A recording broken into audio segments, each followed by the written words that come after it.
आपल्या स्पर्धा परीक्षेच्या प्रत्येक विद्यार्थ्याला जर यशस्वी होण्यासाठी कशाची आवश्यकता आहे अधिकतम प्रमाणात, असं जर विचारात घेतलं तर आपण अनेक मुद्दे लक्षात आणू शकतो की भरपूर अभ्यास केला पाहिजे, नोट्स वाचले पाहिजे, नोट्स काढले पाहिजे, पेपर सोडवले पाहिजे, रिव्हिजन प्रॅक्टिस केली पाहिजे, वेळेचा योग्य वापर केला पाहिजे, डेडिकेशन पाहिजे, हार्डवर्क पाहिजे, खूप काही गोष्टीचा त्याग पाहिजे, प्रामाणिकपणा पाहिजे, सचोटी कसोटी सातत्य, खूप काही शब्द असे भन्नाट आणि भयंकर आठवतात येतात. वाटतं सगळं हे सगळं काही आहे, करेक्टच आहे. पण या सगळ्यासोबत जर अजून काही विशेष आवश्यक असेल तर ती आहे डिसिप्लिन. आपल्याला जोपर्यंत डिसिप्लिन लागत नाही तोपर्यंत ह्या सगळ्या गोष्टी पूर्ण होत नाहीत. मग आता आपण बोललो त्याप्रमाणे अभ्यासाचं नियोजन, अभ्यासाचं सातत्य, सराव, नोट्स काढायचा आहे, प्रॅक्टिस करायची आहे, हे सगळं पॉसिबल आहे, पण ते डिसिप्लिन नंतर.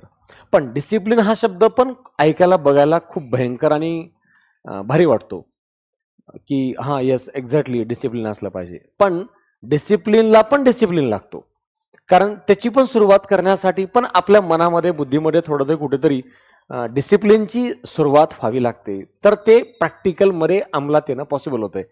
पण हा सगळा माइंडसेटचा गेम आहे, हा सगळा अप्रोच आहे, आपला ॲटिट्यूड आहे, ज्याच्यावर हे सगळं डिसिप्लिन यावं की नाही हे डिपेंड करतंय.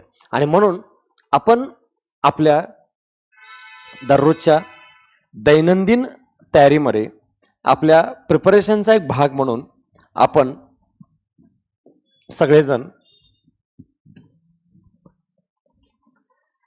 नेहमीच आपल्या भोवती एक विशिष्ट बॉक्स तयार करून घेतलेला आहे. आणि हा जो विशिष्ट बॉक्स आहे ना, हा विशिष्ट बॉक्स हा तोपर्यंत आपल्यापासून दूर जात नाही जोपर्यंत आपण याच्यातून बाहेर निघायचा प्रयत्न नाही करत.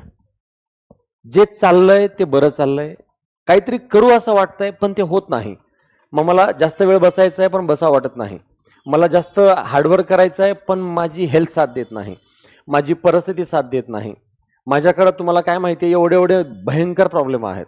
आणि म्हणून मला याच्या बाहेर येऊन काम करायचंय, पण काम करायला मर्यादा आहेत. त्यामुळे थोडंसं याला तुम्ही समजून घेणं अपेक्षित आहे, असं आपण खुद स्वतःला समजवत असतो. पण प्रत्येक झोनला एक कम्फर्ट झोन असतो आणि तो कम्फर्ट झोन आपल्याला विशिष्ट बॉक्सच्या आत काम करायला मजबूर करतो. पण जोपर्यंत ही सीमा पार करत नाही तोपर्यंत तुम्ही इथून बाहेर पडायचा प्रश्नच येत नाही. मग हे बाहेर पडण्यासाठी तुम्हाला हे बॉक्स जे आहे ना, हा बॉक्स ब्रेक करावा लागेल आहे. आणि ते ब्रेक करण्यासाठी इथं चालू असलेली विशिष्ट सवय बंद करावी लागेल.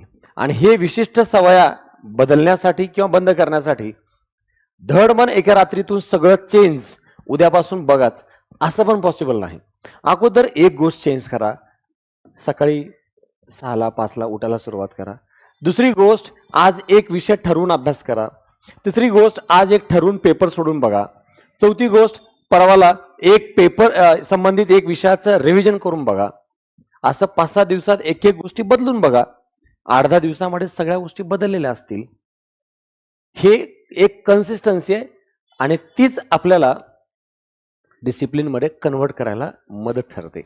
आणि मग आपण या बॉक्सच्या बाहेर जेव्हा काम करायला लागतो तेव्हा आपले हात पाय मन बुद्धी मोकळ्या पद्धतीने अटॅक करायला तयार राहते. म्हणजेच काय, कॉन्फिडन्स येतो. मुक्त पद्धतीने आपण आपल्या अभ्यासाच्या टार्गेटला डेडिकेटेड होऊन जातो. पण हे आपल्याला थोडेसे कुठेतरी कुठे मानसिकरित्या जखडून ठेवलेले असतात.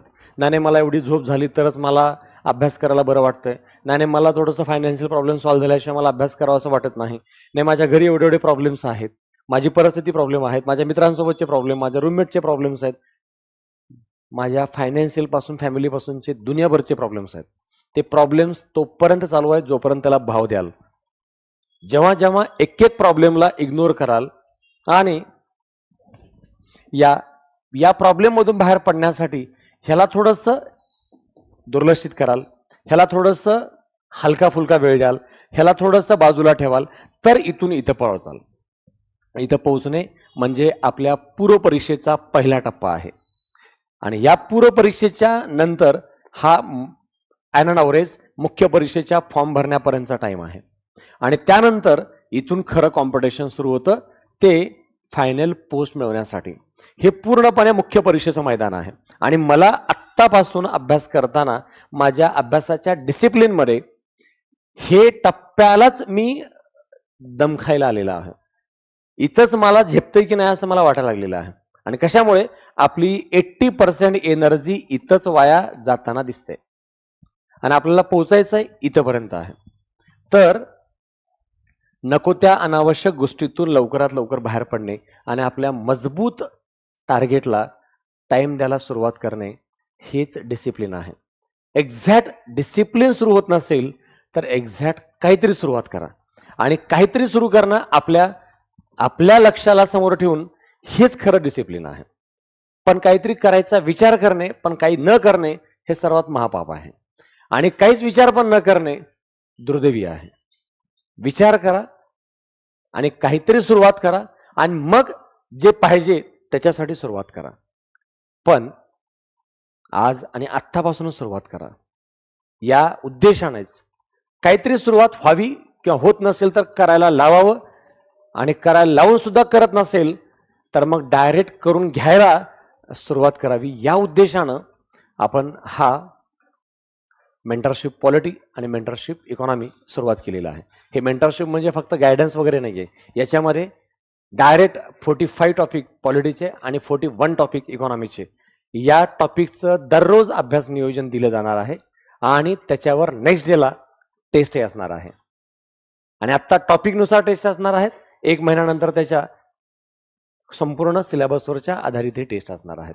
आणि याप्रमाणे पुढच्या 45 दिवसामध्ये मजबूत अभ्यासाचं नियोजन, अभ्यासाचं रिव्हिजन आणि त्याच्यावर पेपरची प्रॅक्टिस याप्रमाणे आपण डे बाय डे इथून स्टार्ट करतोय. आणि हे 4 ऑगस्टपासून म्हणजे आजपासून त्याची सुरुवात झालेली आहे. तुम्ही सगळ्यांनी राज्यघटना आणि अर्थव्यवस्था या मेंटरशिपच्या कोर्सला जॉईन करायला विसरू नका. पेरा इन्स्टिट्यूटचं ॲप आहे, PERA पेरा इन्स्टिट्यूट असं ॲप आहे प्ले स्टोअरवरती. त्याच्यातून हे दोन्ही कोर्सेस फक्त 100 रुपयाच्या फीसमध्ये आहेत. तुम्हाला यामध्ये 45 डेज टार्गेट टाइम टेबल असणार आहे आणि टोटल 2 महिन्यापर्यंत तुमच्याकडून स्टडी करून घेतला जाणार आहे. आणि एक्झामच्या 1 मंथ बिफोर तुम्ही पॉलिटी आणि इकॉनॉमी या दोन्ही विषयामध्ये 15 पैकी 15 मार्कासाठी परफेक्ट रेडी राहावं या उद्देशाने याच्यामध्ये बरेच घटक सुरुवात केलेले आहेत. आणि ही ऑफर पुढच्या 2-3 दिवसामध्ये डायरेक्ट डबल फीस होणार आहे. आत्ता 100 रुपये आहे, त्यामुळे लवकरात लवकर ही जॉईन करून घ्या. आणि आत्ता या दोन्ही प्रोग्राममध्ये तुम्हाला लगेचच प्रत्येक दिवसाचं नियोजन देण्यात आलेलं आहे. त्यामुळे तुम्ही जॉईन केलेलं आहे तर तुमच्या मित्रालाही यामध्ये लवकरात लवकर जॉईन करायला सांगा, जेणेकरून या डिसिप्लिनसह स्वतःचा अभ्यास होत नसेल तर करून घेण्यासाठी या माध्यमातूनचं नियोजन दिलं जातं आहे. त्याप्रमाणे अभ्यासाला तयार राहा.